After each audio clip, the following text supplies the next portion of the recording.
जय महाराष्ट्र.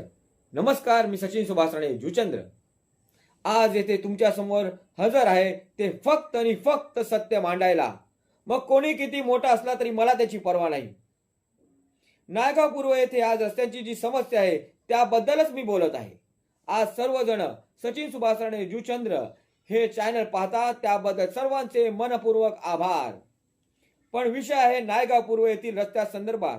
नायगाव पूर्व येथील रस्ते चांगले व सुव्यवस्थित होतीलच, पण जे लोक पूर्वी सत्तेत होते आणि आता नाहीत त्यांनी जर PWD आणि VVMC चे कामगार आणि कॉन्ट्रॅक्टर यांना जर दमदाटी करणं आणि खराब काम करणं अशा सूचना देणं बंद केलं तर फार बरं होईल. कॉन्ट्रॅक्टरांना मुद्दामून खराब काम करायला भाग पाडलं जात आहे. बिचारा कॉन्ट्रॅक्टरांची काही चुकी नाहीये, कारण आपण चांगले होतो आणि चांगले आहोत आणि इतर आपल्यापेक्षा खराबच आहेत या सूड भावनेपोटीच आज नायगाव पूर्व येथील नागरिक त्रस्त झाले आहेत. तरी कृपया मी सर्वांना नम्र विनंती करीत आहे की कॉन्ट्रॅक्टर लोक काम करत आहेत त्यांना आपले काम करू दे. हा जो त्रास नागरिकांना होत आहे तो तुम्हालाही होणारच, कारण धूळ आणि प्रदूषण अशा घाणेरड्या वातावरणामुळे जर तुम्ही आणि तुमचे नातेवाईक आजारी पडले तर मग कोणाला सांगणार आहात तुम्ही. तरी कृपया माझी सर्वांना विनंती आहे की कृपया कॉन्ट्रॅक्टरांकडून खराब कामाची अपेक्षा ठेवूच नये. त्यांना काम करू दे. तर काही ठिकाणी कॉन्ट्रॅक्टरांना कामाला हात लावायला दिलाच जात नाही आहे, हे प्रथम लक्षात घेणं जोग आहे. सत्ता येईल आणि जाईल ती कायमस्वरूपी कुणाचीही नसते. ज्याप्रमाणे लक्ष्मी माता चंचल असते ती एकाच ठिकाणी जास्त काळ थांबत नाही हे प्रथम लक्षात घ्या. संपूर्णपणे नायगाव पूर्व येथील नागरिक त्रस्त आहेत. मला 100% समाजकारण हवं आहे, कारण मी नेहमी नागरिकांच्या बाजूनेच बोलतो. नागरिक मग तो कोणत्याही पक्षाचा असू दे, जातीपातीचा असू दे, आधी तो माणूस आहे हे प्रथम मी लक्षात घेतो, कारण मला माणुसकीची जाण आहे. तर पुन्हा एकदा सांगतो की कॉन्ट्रॅक्टरांना दमदाटी करून आमिष दाखवून खराब काम करून घेऊच नये. आज नागरिकांना सुव्यवस्थित रस्ते, पाणी, वीज, गटारे, नाले अशा मूलभूत सुविधांसाठी नायगाव पूर्व येथे संघर्ष करावा लागत आहे. हे फार खेदजनक आहे. आज रस्त्यावर प्रत्येक जण गाडीच्या काचा लावून जात आहे, फिरत आहे. मग तो श्रीमंत असो वा गरीब असो, कुणी असो. आज 4 चाकी गाडीमध्ये कुणीही बसतो, त्यामुळे गरीब आणि श्रीमंत हा भेदभाव मुळीच नाही आहे आणि आहेच नाही मुळी.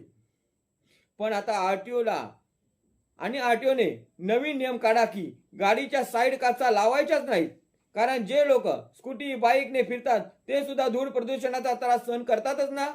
मग नियम सर्वांसाठी सारखेच असायलाच हवे, कारण आज जाणून बुजून केलेल्या प्रदूषणयुक्त वातावरणामुळे जे लोक 4 चाकी AC गाड्याकडे वळत असतील तर पार्किंगची समस्या भविष्यात सर्वांनाच भेडसावणार आहे. त्यामुळे नायगाव पूर्व येथे रस्ते चांगले बनवा.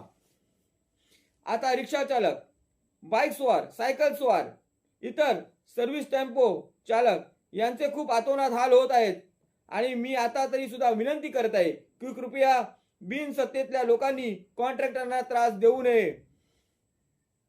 पण आता माझी प्रत्येक पत्रकारांना विनंती आहे की त्यांनी ठेका घेतलेल्या आणि खराब काम केलेल्या ठेकेदारांच्या मुलाखती आपापल्या चॅनलला दाखवण्यास सुरुवात करावी. जर त्यामध्ये तो ठेकेदार दोषी आढळला तर त्याचे ठेका घेण्याचे लायसन रद्द करून त्याला ब्लॅक लिस्ट मध्ये टाकावे. आणि माझे प्रत्येकाला एकच सांगणे आहे की समाजकंटक कुठेही असू शकतो, त्याचा कोणत्याही जातीपातीशी, राजकीय पार्टीशी काहीही संबंध नसतो. मग म्हणून आपण आपला परका हा भेद करूच नये अशी मी नागरिकांना विनंती करतो. तांदळामध्ये जसे खडे असतात त्या खड्यांना बाजूला केला तर भात आरामात खाण्यालायक बनू शकतो. त्याचप्रमाणे आपण सर्वांनी मिळून अशा समाजकंटक रूपी खड्यांना बाजूला सारून मला सर्वांनी साथ द्या. राजकारण नको, मला 100% समाजकारण हवे आणि तेही 100% माझ्यासारखेच, कारण आज हीच काळाची गरज आहे. कोरोना गेला पण माणुसकी आणि माणूस दोघांची जागा दाखवली माणसाला.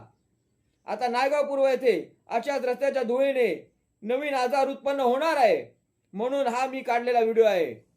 तर माझी सत्तेतील सर्वांना विनंती आहे की नायगाव पूर्व येथील माझ्या भोळ्या भाबड्या जनतेचा विचार करा. थोडंसं राजकारण बाजूला ठेवा आणि 100% समाजकारण करा.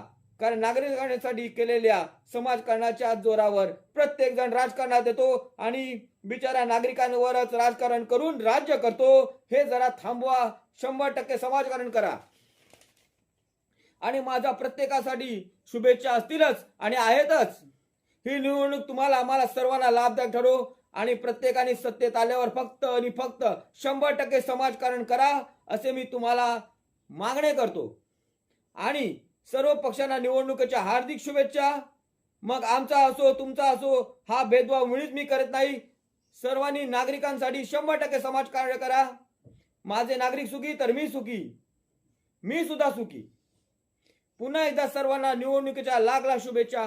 जय महाराष्ट्र, जय जुचंद्र, जय जुचंद्रवासी. रिक्षा चालक मालक संघटना जुचंद्रांचा विजय असो. सत्यमेव जयते, सद्रक्षणाय खलनिग्रहणाय सत्यमेव जयते. जय महाराष्ट्र.